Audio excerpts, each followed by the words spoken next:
This is a brief look at the Robb garden in the early summer. The date is June 9th, 2014, and I wanted to show a few of the things that we're growing right now. These are our A beds, and what you're seeing is a group of winter squash that are now vining. We have over 20 varieties of winter squash, and the idea is that we'll just allow these to mature into probably October, November, and this area back here will become an area where no one will walk. We don't want to damage the vines. And then here we have popcorn. This is our Dakota black popcorn that we sell at our farmers market. We have about 200 square feet of that growing, and this whole area will just be allowed to mature until into the fall. We have one small bed with summer squash. We have 5 varieties of zucchinis growing here in this bed. And this is June 9th, and we've already harvested 3 zucchinis off of the Italian Romanesco here on the end. And the Raven zucchini has a couple of fruit developing, so we're getting started nice and early. And then this group of beds, these are called the B beds, and we have a variety of flowers for pollinators growing on the south end of these beds. For instance, in this bed we have Gaillardia, or Indian blanket, and we have some great blue lobelia growing in the center, and then some Munstead lavender in the back. And then in the next bed we have a large mass of this Cleome queen mix, and then a little further down we have some ground cherry. This is the Cossack pineapple ground cherry, which is currently getting very large. And then behind that we have Phoenician mullein, which is not flowered yet, and then a few sesame plants as well. And then in this bed we have in the center cobweb thistle, which is starting to flower now, California bee plant, or Scrophularia californica, along the sides, and then in the front here more of the Gaillardia, or Indian blanket.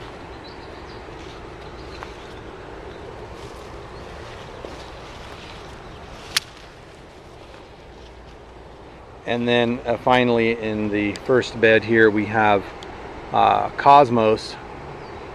We have 2 varieties of Cosmos, and we have some basil as well, which are just starting to flower. And then north of the flowers we have tomatoes and peppers. And the way we've done it this year is we are using large cages, and we're growing them in groups of 6, and kind of like islands of 6 tomatoes. And then in between these islands we have our peppers and eggplant, which are in smaller mini cages. And this configuration helps get light into the tomatoes better. They're not as shaded. Some of the tomatoes are well over their cages now. Some of them are at least 8 feet high, and we're only in June 9th, so I'm not sure how high they're going to get. Last year they got about 9 feet. So this is looking down the middle of the bee beds. So what we've done with the tomatoes is we've created a couple of blocks or islands of cherry tomatoes. So we have a group of 6 here and a group of 6 there, and we're growing varieties like Sun Gold, Sun Sugar, Amy's Apricot, 2 varieties of currant tomatoes, Sun Cherry Extra Sweet, Mountain Magic, and yellow pear Juliet at 4th of July. We also have another one called Coyote, which is in a different part of the garden. And then these cherries are readily available as you walk right into the tomato area for ready, easy picking. And then further back, we have islands of tomatoes of all one variety. For instance, this block here, there's a group of 6 hillbilly plants. Hillbilly did very well for us last year. And then over here we have another island of Celebrity, which is a great performer for us. This block here is Polish. Polish was one of the best tasting varieties from last year. We also have a group over here on the west end of just determinate tomatoes, for instance Santiam, Fireworks, and Reisentraub, and these are in half-height cages. And then also in another part of the garden we have one bed of determinate tomatoes. That's Heat Master and a Black Seaman. For the peppers, we're growing peppers this year in little mini cages, which will help keep them upright and hopefully prevent breakage. And we have a standard set of varieties of sweet bell peppers, non-bell sweets, and we also have some hot and also ultra hot peppers, including the Carolina Reaper this year. We're trying a new grain this year called popping sorghum, which we're going to try to sell along with our popcorn. And here's the group of plants. This is the Tarahumara popping sorghum, and it's about 5 feet tall right now. We planted a row of sunflowers along this fence line. This is the western fence line, and we also have sunflowers at the south end of the garden outside the fence. So here is a very long line of them. This is over 100 feet of sunflowers, and they're a little over the fence. Some of them are over the fence right now. And we also have another little block of flowers for pollinators. This is our smallest bed. It's only 5 feet long, and this is the fernleaf lavender, and also in the center is Joe pieweed, Eupatorium maculatum, and these have done a great job of attracting pollinators, particularly the lavender. These are our seabeds, and we have two beds of cucumbers, total of 4 varieties. We have 2 Japanese varieties, 1 Middle Eastern and 1 Indian, and they have about another 6 inches to get to the top of the trellis, at least the tallest plants.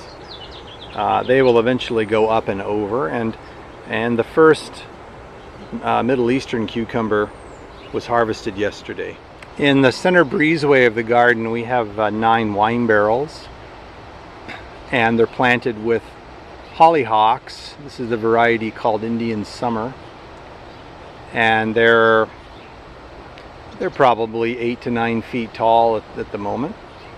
And then at the end we have some herbs. We have some sage and thyme planted, plus there are a few dahlias also among those. And then this bed, these are the D beds. At the beginning of this D bed we have what's called the Wonderberry, which is a small berry, almost looks like a little blueberry, and it's actually related to the tomato, and I thought we would try this year, and I've got to admit the flavor is not that great.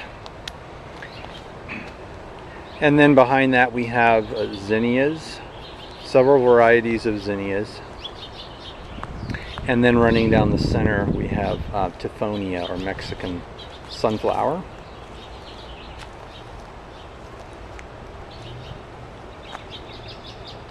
And then over here, this is bed D1. We have those determinate tomatoes I was talking about. That's Black Sea Man in the back and Heat Master in the front, and they're both loaded with green fruit right now. And then these E beds, it's E1 and E2 over here, these have Sudan grass on them, and that is a cover crop. That Sudan grass was just cut back a couple days ago, and it's going to regrow, and we're going to cut it again. Then these beds are going to be planted with asparagus in probably January. That's the current plan. This is our eastern fence line, and we have a little strip bed going all along there. So we have a variety of bean-like crops, for instance, yard-long beans. We have lima beans, and then after that we have the hyacinth bean, and then a couple of species of morning glories, the moonflower and the exotic love vine. And then on the outside of the fence we have buddleias, or butterfly bushes, and these are the dwarf indigo variety. And this is the last bed in the garden. This is the outermost southern bed out, which is outside the fence, and it's curved.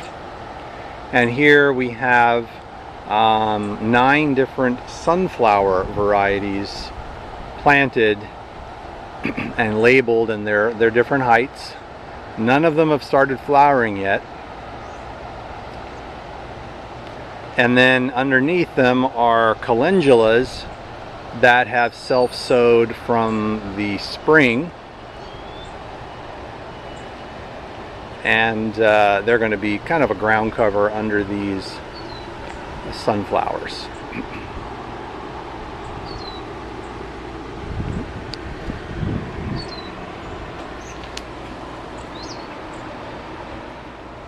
So finally, here's a looking north into the garden. And this is only June, so by August it will be a lot more jungle-like.